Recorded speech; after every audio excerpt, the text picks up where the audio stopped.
Good morning students, welcome in Unique Public School Sikar. In previous class we were studying about cell organelles. First endoplasmic reticulum and second ribosome cell organelles की detail study हम previous class के अंदर कर चुके हैं. In this class next cell organelle Golgi apparatus. यहाँ अपन किसकी स्टडी करेंगे? गोल्जी एपरेटस की स्टडी करेंगे. गोल्जी एपरेटस या इसका सेकंड नेक्स्ट नेम इसको Golgi body. Okay, another name इसका गोल्जी बॉडी भी कहते हैं and Golgi apparatus. First of all Golgi body की डिस्कवरी, गोल्जी बॉडी की जो डिस्कवरी है वो किसने की थी? कैमिलो गोल्जी ने. साइंटिस्ट का नेम कैमिलो गोल्जी, और उसके नेम के अकॉर्डिंग ही उन्होंने इसका नेम क्या रखा? गोल्जी बॉडी या Golgi apparatus. In previous class we were reading about endoplasmic reticulum, and endoplasmic reticulum is also two types. First type rough endoplasmic reticulum or second smooth endoplasmic reticulum. There we reading about RER is formation of Golgi body. RER जो है rough endoplasmic reticulum, वो rough endoplasmic reticulum Golgi body या Golgi apparatus का formation करती है.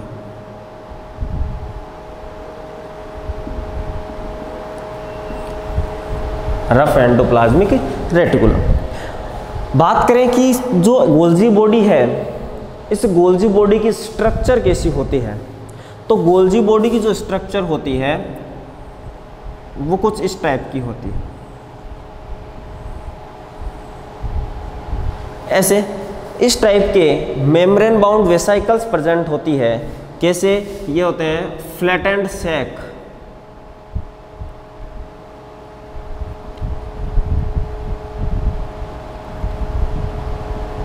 Flattened sac, इनको क्या बोलते हैं? इनका नेम है सिस्टॉन्स. क्या बोला जाता है? इन मेम्ब्रेन बाउंड वेसाइकल्स जो है, इन मेम्ब्रेन बाउंड वेसाइकल्स को क्या बोलते हैं? सिस्टर्न बोलते हैं. क्या बोलते हैं? सिस्टर्न. ये जो सिस्टर्न होते हैं, ये सिस्टर्न्स किसके साथ में एडेड होते हैं? ये एंडोप्लाज्मिक रेटिकुलम के साथ में एडेड होते हैं, उसके साथ में कनेक्ट होते हैं, और कनेक्ट होकर के जो एंडोप्लाज्मिक रेटिकुलम में जो भी सब्सटेंसेस का सिंथेसाइज होता है, उनको गोल्जी जो बॉडी है, यहाँ पर ये जो सिस्टर्न्स है, यहाँ पर उनको क्या किया जाता है? स्टोर किया जाता है. अंडरस्टैंड? क्या कहा हमने कि जो गोल्जी बॉडी है, गोल्जी बॉडी के जो ये फ्लैटेंड जो पार्ट है, इनको क्या कहा? सिस्टर्न कहा. और ये जो सिस्टर्न है ये किसके साथ कनेक्ट होते हैं? ये कनेक्ट होते हैं by the endoplasmic reticulum. Endoplasmic reticulum के अंदर जो सिंथेसाइज होता है जिन मटेरियल्स का, उनका स्टोरेज जो है वो कहाँ होता है? इन सिस्टर्न के अंदर होता है. ठीक है, यानी कि यहाँ उसका क्या हो गया? उनका स्टोरेज हो जाता है, यहाँ पर उनका मॉडिफिकेशन होता है, पैकेजिंग होती है. ठीक है, ये वर्क किसका है? गोल्जी बॉडी का है. ये गोल्जी बॉडी का क्या है? एक फंक्शन है. ठीक है, गोल्जी बॉडी का फंक्शन क्या है कि एंडोप्लाज्मिक रेटिकुलम में जिन मटेरियल्स का सिंथेसाइज होता है, उन मटेरियल का स्टोरेज, उनके मॉडिफिकेशन और जो पैकेजिंग का कार्य है, किसका? Storage, modification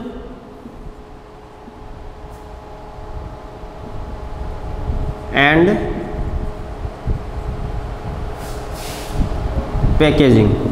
first storage, modification and जो पैकेजिंग का जो फंक्शन है, वो पैकेजिंग का फंक्शन कहाँ होता है?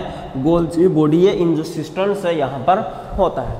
नेक्स्ट यदि अपन बात करें कि गोल्जी बॉडी का और क्या फंक्शन है, तो गोल्जी बॉडी जो है, ये गोल्जी बॉडी नेक्स्ट जो पार्ट है लाइसोसोम, उस लाइसोसोम के फॉर्मेशन में इम्पोर्टेंट रोल प्ले करती है।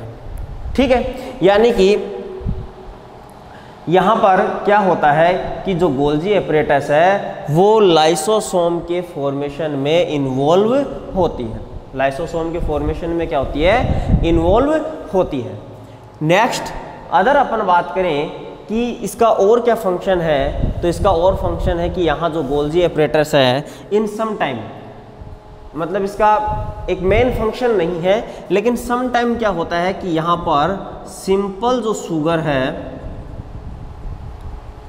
उससे कॉम्प्लेक्स शुगर का फॉर्मेशन होता है, कहाँ पर, गोल्जी बॉडी के अंदर। अंडरस्टैंड, हमने गोल्जी बॉडी की जो कंप्लीट जो स्टडी है जो अपनी बुक के अंदर दी हुई है उसके अकॉर्डिंग अपन ने पढ़ा है कि गोल्जी बॉडी की जो डिस्कवरी है वो किसने की थी, कैमिलो गोल्जी ने की थी। ये एक मेम्ब्रेन बाउंड वेसिकल्स होती है फ्लैटेंड सैक्स की लाइक, जिसको अपन सिस्टर्न्स बोलते हैं। ये जो सिस्टर्न्स होते हैं ये एक दूसरे के क्या होते हैं, पैरेलल होते हैं, अप्रॉक्सीमेटली क्या होते हैं, पैरेलल होते हैं। ठीक है, अप्रॉक्सीमेटली ये पैरेलल होते हैं। ये जो सिस्टर्न्स होते हैं ये किसके साथ में कनेक्ट होते हैं, ये कनेक्ट होते हैं एंडोप्लाज्मिक रेटिकुलम के साथ में। एंडोप्लाज्मिक रेटिकुलम के अंदर जो सिंथेसाइज होता है जिन मटेरियल्स का, उन मटेरियल्स का यहाँ पर स्टोरेज होता है, मॉडिफिकेशन और पैकेजिंग का कार्य किया जाता है। इसके अलावा नेक्स्ट अपन देखें तो लाइसोसोम जो है, जो गोल्जी बॉडी है, ये गोल्जी बॉडी लाइसोसोम के फॉर्मेशन में इन्वॉल्व होती है। और नेक्स्ट थर्ड जो इसका पार्ट था कि ये सिंपल जो शुगर होती है समटाइम उस सिंपल शुगर को कॉम्प्लेक्स शुगर में कन्वर्ट करती है। तो ये तो बात थी किसकी, गोल्जी बॉडी की। After Golgi body next cell organelle present in cytoplasm is lysosome. Next lysosome की जो स्ट्रक्चर है, यदि अपन एनिमल सेल और प्लांट सेल में देखें तो लाइसोसोम कुछ इस प्रकार के छोटे छोटे स्मॉल पार्टिकल्स की फॉर्म में प्रेजेंट होते हैं। किस फॉर्म में प्रेजेंट होते हैं, इस टाइप की स्मॉल पार्टिकल्स की फॉर्म के अंदर प्रेजेंट होते हैं। बट ये जो स्ट्रक्चर है इसके लाइसोसोम की, ये जो स्ट्रक्चर है, इस स्ट्रक्चर के अंदर, in this structure many digestive enzymes are present. यहाँ क्या प्रेजेंट होते हैं, मेनी डाइजेस्टिव एंजाइम्स प्रेजेंट होते हैं। ये जो डाइजेस्टिव एंजाइम है, इन डाइजेस्टिव एंजाइम्स का फंक्शन क्या है कि ये डाइजेस्टिव एंजाइम यहाँ क्यों प्रेजेंट होते हैं, तो मेनली इनका फंक्शन क्या होता है कि जो भी सेल ऑर्गेनल्स हैं, जो सेल ऑर्गेनल्स ब्रेक डाउन हो जाते हैं, उनके जो स्मॉल पीसेज हैं या जो साइटोप्लाज्म के अंदर बाहर से, ठीक है, आउटर एनवायरनमेंट से जो भी बैक्टीरिया वायरसेस वगैरह जो इंटर हो जाता है, उनको यहाँ ला कर के वो कहाँ आते हैं, लाइसोसोम में, और यहाँ उनको क्या कर दिया जाता है, डाइजेस्ट कर दिया जाता है। तो इसका मेन जो फंक्शन है, इंपॉर्टेंट फंक्शन सेल में, वो सेल में इसका इंपॉर्टेंट फंक्शन क्या है कि यह जो आउटर एनवायरनमेंट से जो भी अनदर पार्टिकल्स साइटोप्लाज्म के अंदर आ जाते हैं, जो कि सेल के लिए नेसेसरी नहीं है, नीडेड, जिनकी आवश्यकता नहीं है सेल को, उन पार्टिकल्स को क्या कर दिया जाता है, ये डाइजेस्टिव एंजाइम्स के द्वारा डाइजेस्ट कर देता है। इसके अलावा अपन ने दूसरा इसका फंक्शन देखा कि ये जो सेल ऑर्गेनल्स जो प्रेजेंट होते हैं, उन सेल ऑर्गेनल्स का कुछ सम जो पार्ट्स हैं वो यदि ब्रेक डाउन हो जाते हैं तो उनको भी क्या कर देते हैं, ये डाइजेस्टिव एंजाइम्स डाइजेस्ट कर देते हैं। ये तो बात हुई कि ये जो सेल जो ऑर्गन्स हैं जो ब्रेक डाउन होते हैं वो लाइसोसोम के अंदर आते हैं और यहाँ उनका डाइजेशन होता है। बट यदि sometime a cell is burst, जब अपन ये कहें कि एक सेल है और वो सेल ही क्या हो जाए, ब्रस्ट हो जाए, ठीक है, सेल डैमेज हो जाए, सेल क्या हो जाए, डैमेज। अब वो एक कंप्लीट सेल जब डैमेज हो जाती है तो उस डैमेज सेल में, डैमेज सेल को क्या कर दिया जाता है, ये जो लाइसोसोम है, इस लाइसोसोम के अंदर प्रेजेंट जो डाइजेस्टिव एंजाइम है वो अपनी सेल्फ सेल को ही क्या कर देते हैं, डाइजेस्ट कर देते हैं। जैसे ही सेल डैमेज होती है, फॉर एग्जांपल ये एक सेल है, जैसे ही ये सेल डैमेज होती है, डैमेज होते ही इसके अंदर जो प्रेजेंट है लाइसोसोम, ये लाइसोसोम क्या करते हैं, these lysosomes are burst, they are burst. और जैसे ही लाइसोसोम ब्रस्ट होता है, लाइसोसोम ब्रस्ट होते ही इसके अंदर से इन लाइसोसोम डाइजेस्टिव एंजाइम्स जो है वो डाइजेस्टिव एंजाइम कंप्लीट जो सेल है उस सेल के अंदर स्कैटर्ड हो जाते हैं और इस कंप्लीट जो सेल है इस सेल का डाइजेशन कर देते हैं। कंप्लीट सेल का क्या कर देते हैं, डाइजेशन कर देते हैं। तो ये बात थी कि इसके लाइसोसोम के कुछ जो इंपॉर्टेंट फंक्शन है साइटोप्लाज्म के अंदर, उन इंपॉर्टेंट फंक्शन की बात हुई। नेक्स्ट अपन जानते हैं कि लाइसोसोम जो है, इस लाइसोसोम का फॉर्मेशन कहाँ होता है, तो लाइसोसोम का फॉर्मेशन कहाँ होता है, गोल्जी बॉडी। ठीक है, नेक्स्ट ये जो लाइसोसोम है, ये लाइसोसोम भी क्या है, मेम्ब्रेन बाउंड सेल ऑर्गेनल है। ठीक है, कैसा है ये, मेम्ब्रेन बाउंड, और मेम्ब्रेन बाउंड भी कैसा, single celled membrane bound organelles है। ओके, तो ये बात थी किसकी, लाइसोसोम की। अब यहाँ एक इंपॉर्टेंट बात यह है कि लाइसोसोम जो है, इस लाइसोसोम को क्या कहा जाता है, सुसाइड बेग कहा जाता है। लाइसोसोम को क्या कहा जाता है, सुसाइड बेग। ये सुसाइड बेग इसको क्यों कहा जाता है, हमने जो ये प्रोसेस पढ़ी है कि ये अपनी सेल को ही क्या कर देती है, डाइजेस्ट कर देती है। जब सेल डैमेज हो जाती है, उस डैमेज सेल को सेल्फ ही क्या कर देती है, डाइजेस्ट कर देती है। Due to this reason lysosomes are called suicide bag. Okay, and next third cell organelle which is present in cytoplasm is mitochondria. ठीक है, माइटोकॉन्ड्रिया जिसको जो सेल है उस सेल का power house, another name in the cell power house, mitochondria. Mitochondria की structure देखते हैं हम, तो माइटोकॉन्ड्रिया जो है वो double membrane bound cell organelle है। माइटोकॉन्ड्रिया जो है हमने पढ़ा था कि double membrane bound cell organelle का, तो माइटोकॉन्ड्रिया और plastid both are double membrane bound cell organelle. इसकी जो आउटर जो स्ट्रक्चर अपन इसकी देखें तो इसकी जो आउटर जो सेल होती है वो तो ये, लेकिन इसके अंदर की जो सेल है, जो इनर सेल है, वो इनर सेल क्या होती है, बहुत ज़्यादा उसमें क्या प्रेजेंट होते हैं, वलय प्रेजेंट होते हैं। ठीक है, यानी कि वो अंदर से क्या होती है, फ्लैटेंड होती है। अंदर से क्या होती है, फ्लैटेंड, यानी कि अपन ये कहें कि अंदर से फोल्ड होती है, इस टाइप से।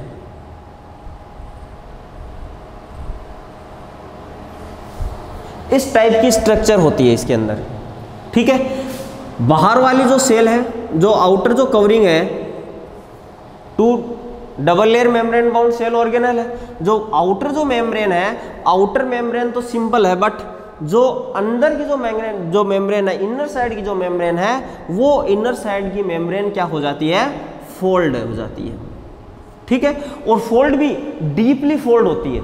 कैसी हो जाती है, डीपली फोल्ड हो जाती है। ये जो डीपली जो फोल्ड हो जाती है, और जो आउटर मेम्ब्रेन है, इस आउटर मेम्ब्रेन के ऊपर क्या प्रेजेंट होते हैं, इस पर पोर्स प्रेजेंट होते हैं। इस आउटर मेम्ब्रेन पर क्या प्रेजेंट होते हैं, पोर्स प्रेजेंट होते हैं। और इनर जो मेम्ब्रेन होती है, ये इनर मेम्ब्रेन डीपली फोल्ड हो जाती है। ये डीपली फोल्ड जो मेम्ब्रेन है, ये डीपली फोल्ड मेम्ब्रेन क्या करती है कि जो भी इसमें केमिकल रिएक्शन होती है, कौन सी reaction, chemical reaction. Chemical reaction कौन सी, ऐसी केमिकल रिएक्शन जिनसे एटीपी रिलीज होती है। एटीपी एक एनर्जी का फॉर्म है, एटीपी की फुल फॉर्म है एडिनोसिन ट्राई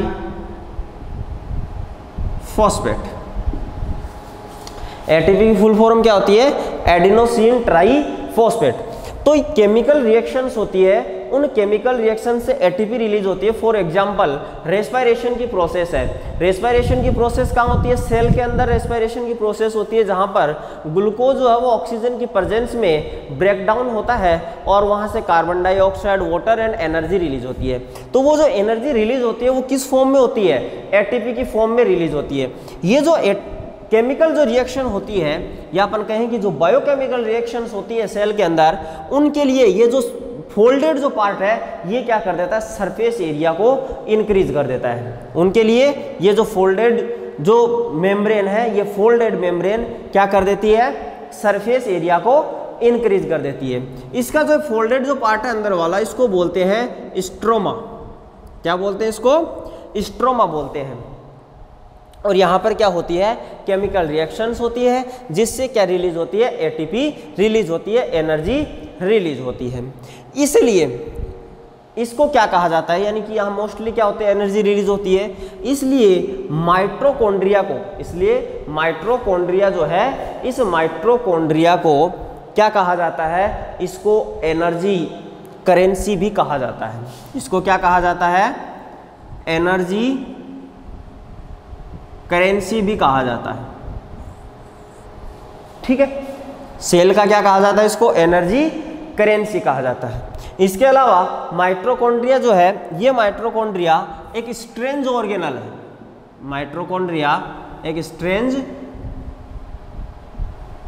ऑर्गेनल है। ये स्ट्रेंज ऑर्गेनल का मीन्स क्या है? यहाँ पर स्ट्रेंज ऑर्गेनल का मीन्स ये है कि माइटोकॉन्ड्रिया जो है, इस माइटोकॉन्ड्रिया के पास में near self genetic material present होता है। माइटोकॉन्ड्रिया के पास में क्या होता है? सेल्फ जेनेटिक मटेरियल प्रेजेंट होता है। ओके, साइटोप्लाज्म में माइटोकॉन्ड्रिया और प्लेस्टिड, माइटोकॉन्ड्रिया एंड प्लेस्टिड दो ही ऐसे सेल ऑर्गेनल है जिनके पास नियर सेल्फ का जेनेटिक मटेरियल प्रेजेंट होता है।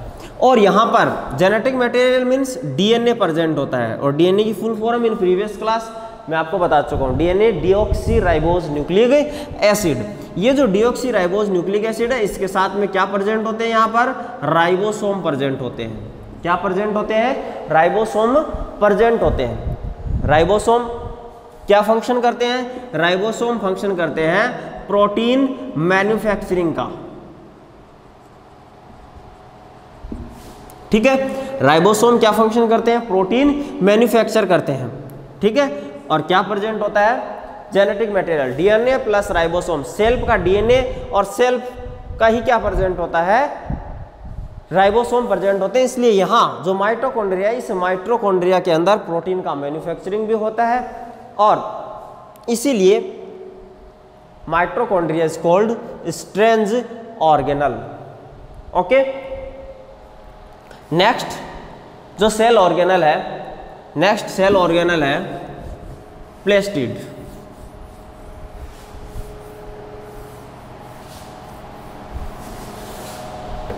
नेक्स्ट जो सेल ऑर्गेनल है वो है प्लेस्टिड। यदि अपन प्लेस्टिड को देखें तो प्लेस्टिड की जो स्ट्रक्चर है वो भी लाइक एज माइटोकॉन्ड्रिया ही होती है। माइटोकॉन्ड्रिया के लाइक ही इसकी स्ट्रक्चर होती है इस प्रकार की। ठीक है, अब माइटोकॉन्ड्रिया के लाइक इसकी स्ट्रक्चर होती है। प्लेस्टिड जो है इसमें भी सेल्फ का जेनेटिक मटेरियल प्रेजेंट होता है, इट मीन्स डीएनए प्रेजेंट होता है।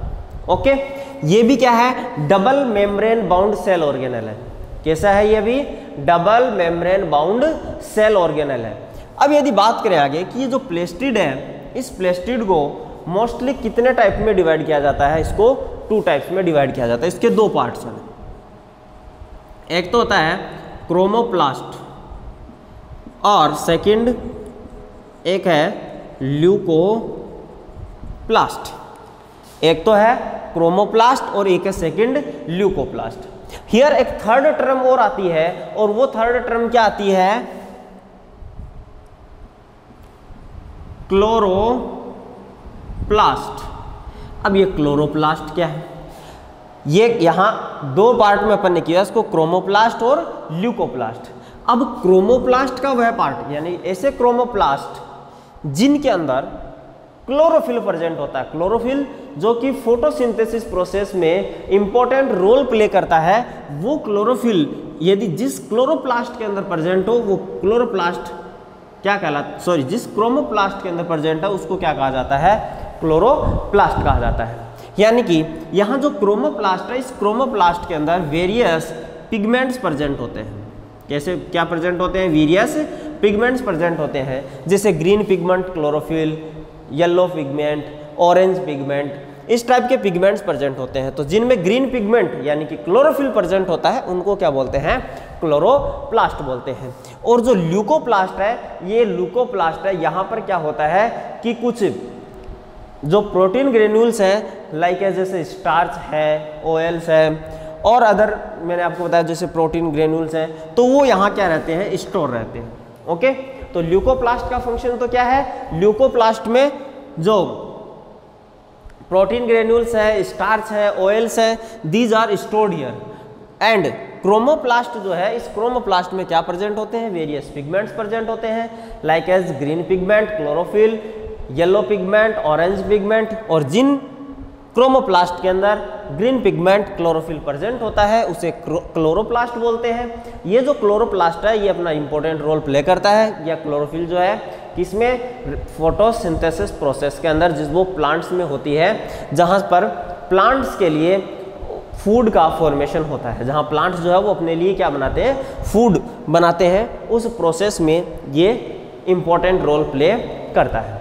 ओके, तो today in this class we are reading about Golgi apparatus, lysosome, mitochondria and plastid cell organelles। एक जो सेल ऑर्गेनल है जो बच गया, वैक्यूल्स, उन वैक्यूल्स की स्टडी हम नेक्स्ट क्लास में एनिमल और प्लांट सेल की साथ करेंगे। तब तक के लिए thanks for watching this video.